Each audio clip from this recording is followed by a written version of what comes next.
القصة اللي هتسمعها مني النهاردة ممكن ما تصدقش إنها حقيقية، ولكن هي قصة مرعبة حصلت في الزقازيق. وخليني أقولك إن كل تفصيلة في القصة دي تفصيلة حقيقية 100%. وتعالى أقولك القصة من أولها لآخرها. السلام عليكم، ازيكم يا شباب؟ يا رب تكونوا بخير. أتمنى في الأول ما تنساش تدعمنا باللايك بتاعك، وأكيد هتعمل اشتراك عشان تستنى القصة التانية. قصتنا النهاردة مع شاب عايش في الزقازيق. الشاب ده في العشرينات وعايش مع والدته في بيت بسيط. الشاب في الفترة دي كان قاعد لوحده، ووالدته كانت قاعدة مع أخته. والبيت اللي هم قاعدين فيه ده أمه ورثاها من والدتها، يعني ورث جدته. الشاب ده كان شغال من البيت. شغال ايه؟ شغال مترجم. كان متعلم لغة ألمانية وكان شغال بيها مترجم. المهم في يوم من الأيام بعد ما الشخص ده خلص الشغل بتاعه وقاعد حوالي الفجر، خلص الشغل بتاعه وقاعد الفجر بيتفرج على التلفزيون، ومرة واحدة سمع خبط بره. خرج عشان يشوف الخبط ده فين، وطلع فوق السطوح ما شافش أي حاجة. ولكن عينه هنا وقعت على غرفة معينة فوق السطوح. جدته دايما كانت بتقول محدش يجي جنب الغرفة دي غرفة الضيوف. وفعلا من ساعة وفاة جدته وهو محدش بيقرب من الأوضة دي. ولكن هو قال بما إني قاعد فاضي والجو ليل، أخش أشوف إيه اللي في الأوضة دي. فعلا الفضول خلاه يفتح الأوضة ويلاقي جوه شوية كراكيب. ومن ضمن الكراكيب اللي لقي فيها شنطة لونها كده أصفر. فالشنطة شدته وقال أفتح أشوف إيه اللي جوه الشنطة. وأول ما فتح لقي في الشنطة دي 3 حاجات. أول حاجة لقي ورق لونه أصفر ومكتوب بخط الإيد. ولقي كمان صورة متصورة لست في التسعينات ومكتوب عليها آسيا. وآخر حاجة لقيها كان كتاب مكتوب عليه أبواب التحكم، ولكن الكتاب ده ما كانش مطبوع. الكتاب ده كان مكتوب بخط الإيد. المهم فالورق الأصفر اللي هو لقيه كان مكتوب عليه سحر وطلاسم للتفرقة بين الناس أو إجهاض الحامل أو أي طلاسم تاني مؤذية للناس. ولكن مش دي أخطر حاجة. أخطر حاجة شافها هي ورقة مكتوب عليها بالبنط العريض: ممنوع تقرأ الطلسم ده بصوت مسموع أو بصوت عالي. ولكن الشخص بتاعنا ما كانش أصلا مؤمن بالكلام ده، وكان مفكره خرافات. الوقت ده كان تقريبا الفجر. المهم كريم مسك الورقة اللي فيها الطلاسم دي وبدأ إنه يعاند ويقرأ الطلاسم دي بصوت عالي. فبعد ما قرأ الطلسم اللي أوله يا خادم الباب افتح ليه وبدأ يكمل كلام. المهم صوته كان عالي ومسموع، وكمان قرأ الطلسم لآخره. وأول ما خلص قراية الطلسم هنا بقى بدأ الرعب يحصل. كريم بيبص لقي إن الصالة نورها كله بيرعش، كمان تليفونه فصل شحن. فهنا هو هدى نفسه وقال ايه ده، مفيش أي حاجة والكلام ده كله تخاريف.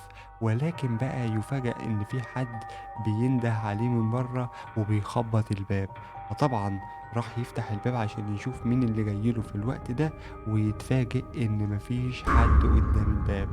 هنا يبدأ الرعب يخش جوه قلب كريم، ويشك إن اللي عمله ده حضر حاجة معاه في البيت. عدت الليلة دي على خير، ولكن هنا بقى بدأت تحصل حاجات غريبة مع كريم.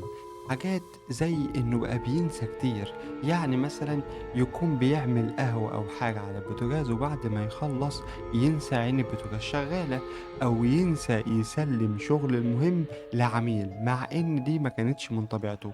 وكمان أحلامه كلها بدأت تتحول لكوابيس. كوابيس زي إن حد مثلا ربطه في سرير وبيقرأ عليه طلسم. ده كمان القط الأسود بتاع جارهم اللي كان متعود عليه أديله 3 سنين بقى كل ما يشوفه يهجم عليه بدون أي سبب.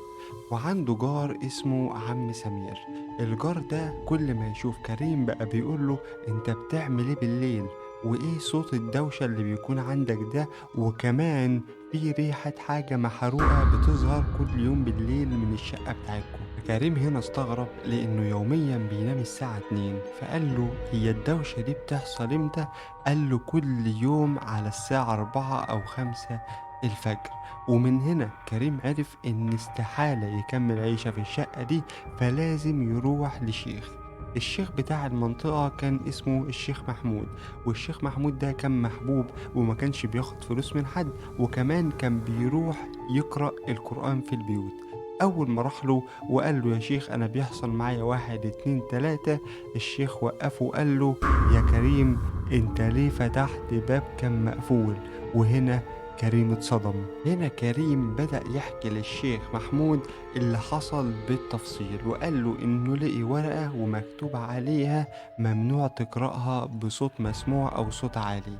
وفجأة ملامح الشيخ محمود تتغير، ويقول له: انت ايه اللي انت عملته ده؟ ده سحر بيربط بينك وبين شخص تاني، والشخص ده مش انس، ده ساحر، وبيكونوا مستنيين اللي زيك اول ما يقرأ طلسم زي ده بيعملوا فيه اللي هو عايزه. والمشكلة دلوقتي مش انك ممكن تقعد تشوف حاجات او تسمع اصوات، ده المشكلة انك ممكن تأذي اي حد وانت مش واخد بالك. المهم ان الشيخ محمود فضل يقرأ قرآن هو وكريم، وكمان قرأ عليه قرآن عشان يساعده. الليلة دي عدت على خير، لحد ما بنت خالة كريم جات له البيت هي واخوها عشان ياكلوا مع بعض، لان زي ما احنا ما قلنا والدة كريم ما كانتش موجودة في البيت. المهم الشيخ حذر كريم ان اي حد يشوف الورق ده، وقال له اول ما تروح تخبي الورق ده وما تلمسوش تاني نهائي. ولكن كريم ما عملش كده، وساب الورق على المكتب بتاعه. فبعد ما كريم كل وقام، بنت خالته بتبص على المكتب شافت الورق ده، فبصت في الورق وقالت له: هو ايه الورق ده؟ قال لها: سيبيه واوعى تقرأي اللي فيه، ولكن العند بتاعها خلاها تقرأ بصوت عالي. المهم فبعد كده قالت له: هو ايه ده؟ ده شكل الورق اللي اتمسك مع بنت في كفر صقر بتعمل بيه أعمال تفرقة للناس. كريم طبعا استغرب جدا وقال لها انه لقي الورق ده في مكان وخده معاه البيت.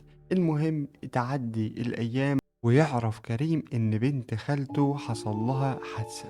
الغريب انه لما راح يطمن عليها في المستشفى قالت له ان هي اصلا ما كانتش ماشية على الطريق بتاع العربيات اللي اتخبطت عليه، وانها كانت ماشية في طريق جانبي، ولكن حاجة هي اللي مسكتها وزقتها على الطريق ده. هنا كريم عرف ان الكلام اللي شافته والكلام اللي قرأته هو السبب في الموضوع ده، فقرر انه يبحث اكتر عن البنت اللي هي اتكلمت عليها. وفعلا كريم اكتشف ان في سنة 2015 اتقبض على بنت في الشرقية بسبب نفس نوع السحر اللي هو قرأه. وفي 2018 في واحد اتجنن، وده بسبب انه قرأ برضه في كتاب سحر. من وقت ما كريم عرف اللي حصل للناس دي وهو بيحصل معاه حاجات تخوف اكتر.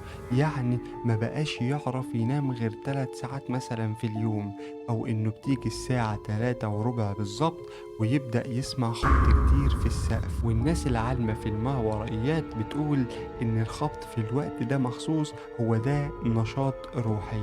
المهم بدأ يظهر له حاجات تحت عينه، وبدأ وزنه يقل بالتدريج، وكمان ما كانش بياكل خالص، لحد ما راح لدكتور نفسي. الدكتور قال له: انت عندك هلوسة سمعية وبصرية، واداله شوية أدوية. المهم كريم خرج من عند الدكتور وهو عارف وأيقن إن دماغه مش هي السبب، هو عارف السبب بالظبط. المهم إن كريم كان كل شوية يصحى مفزوع على صوت مش صوته، فقرر إن هو هنا هيعمل حاجة نصحى شوية. هيعمل إيه؟ هيجيب تسجيل ويسيبه شغال جنبيه، ولما يصحى من النوم يشوف الصوت اللي بيطلع ده من مين. المهم تاني يوم صحي وبيسمع هنا التسجيل، اتفاجئ ان الصوت ده مش صوته، وان في حد بيقول: انا ابو فهد، الباب اتفتح. هنا كريم طبعا لما سمع الصوت اترعب، ده مش صوت انس خالص. فقرر هنا انه يشارك حد اللي حصل له، وراح قايل لاخته. اخته طبعا اول ما سمعت الكلام ما صدقتش اي حاجة من اللي هو قاله، وبالعكس اترعبت اكتر. ولكن لما سمعت من كريم الكلام ده افتكرت ان في واحدة صاحبتها أخوها دخل مستشفى العباسية بسبب إنه كان بيسمع أصوات غريبة، وكمان كان بيرسم نقوشات على الحيطة. ولكن هنا أخت كريم كانت عايزة تساعده، فقررت إن هما الاتنين هيروحوا لست بركة عندهم في القرية. وبعد ما راحوا لها، الست استريحت لكريم وفضل يفضفض معاها وقالت له: يا ابني انت ما كنتش المفروض تقرأ الكلام ده، الكلام ده طلاسم وحاجة خطيرة. المهم ان الست دي ادت وصفة لكريم مكونة من أعشاب، وقالت له يحط الأعشاب دي وكمان يشربها. هو هنا كان واثق إن الست دي مش هتأذيه وإن دي مجرد أعشاب. وراح بعد كده أول ما خرج من عندها راح يكلم الشيخ محمود تاني، والشيخ محمود هنا نصحه وقال له ما يرجعش للموضوع ده تاني ولا يمسك حتى الورق. وسأله، قال له: هو البيت اللي انت عايش فيه ده جدتك كانت عايشة فيه من سنة كام؟ وقال له هنا انه كان من سنة 1972. هنا الشيخ محمود استغرب وقال له ان في نفس الوقت ده حصلت برضه حادثة في كفر الزيات، إن في 3 اتقتلوا في نفس البيت عشان لقوا ورق مسحور. واحدة من ال3 دول راحت ساعتها للشيخ محمود وقالت له إنها دايما بتحلم إن في ناس ميتين في الشقة بتاعتهم. المهم هنا كريم قرر إنه يروح يقعد مع أخته ومع أمه وما يقعدش لوحده تاني. فهنا أخته عرضت عليه وقالت له: إيه رأيك ما تيجي نروح لدكتور نفسي شاطر جدا؟ كريم طبعا لا حول له ولا قوة وعايز يحل الموضوع بأسرع وقت لأنه مرعوب. أخدوا بعض وراحوا للدكتور ده، فقال له: هو انت اديلك قد ايه يا كريم بتقرأ في الكتب دي؟ قال له: انا قرأتها مرة واحدة بس في حياتي، وكمان ما كنتش مقتنع بالموضوع ده. المهم فالدكتور هنا قال له على مرض معين، مرض الهلوسة والذهان، وقال له ان انت لما بتقرأ معتقدات مخيفة ومتعلقة بالسحر بالذات بتفسر اي حاجة بتحصل حواليك على أساس أنها من الجن والعفاريت. المهم كريم هنا قرر إنه يروح يبص بصة تاني على الورق وعلى الصورة، ولفت انتباهه جدا الاسم اللي مكتوب على الصورة من ورا، اسم آسيا. وهنا بقى قرر إنه يلف في الزقازيق كلها يسأل مين هي آسيا. لقى لكل الناس في منطقته محدش كان عارفها تماما. ولما تعب خلاص من كتر الأسئلة، خلاص جاب آخره، لقي ست بتقوله: أنا عارفاها. المهم إن الست دي استغربت هو ليه أصلا بيدور على اسم الست دي، وقالت له إن الست دي ما كانتش مظبوطة، الست دي ما كانتش بتخلف وما كانش حد تماما بيقرب منها، وكل الناس كانت بتخاف منها، وإن الست دي بيتها كان جنب السكة الحديد، ولما بتعدي من قدام الباب بتاعها ما بتشمش أي حاجة غير روح البخور حتى وهي مش موجودة في البيت. وفي يوم من الأيام أهل القرية كلها سمعوا صوت صراخها، ولما جريوا على البيت لقيوا دم حيوانات ولقيوا طلاسم وورق سحر وكل حاجة، ولكن آسيا نفسها ما كانتش موجودة. المهم هنا إن كريم كان مستغرب وكان هيموت ويعرف إيه اللي جاب الصور ديت عند جدته ومين هي فعلا آسيا، لحد في يوم من الأيام ما جاره يجيله جلطة، وقبل ما يموت يطلب إن هو يشوف كريم. وأول ما كريم راح له المستشفى قعد يتأسف له وهو بيعيط وبيقول له: حقك عليا، أنا السبب في اللي انت فيه، أنا خبيت الكتاب ده على السطح لأن لقيت إن والدتك بتقرأ فيه كتير، والكلام ده ما ينفعش ولا يترمي ولا يتحرق. وبعدها الجار ده مات. كريم هنا للأسف زاد فضوله أكتر وأكتر، وحب إنه يرجع يعيد على الكلام تاني ويدقق في الصور أكتر، ولكن المرة دي ما راحش لوحده، خد صاحبه عمر وهو بيقرأ اللي على الصور دي. المهم وهما بيقرأوا الورق لاحظوا إن في ورقة من الورق الأصفر عليها دم، فهنا قرروا إنهم يوقفوا تماما ويروحوا لشيخ معروف إنه ليه فك السحر والدجل والكلام ده.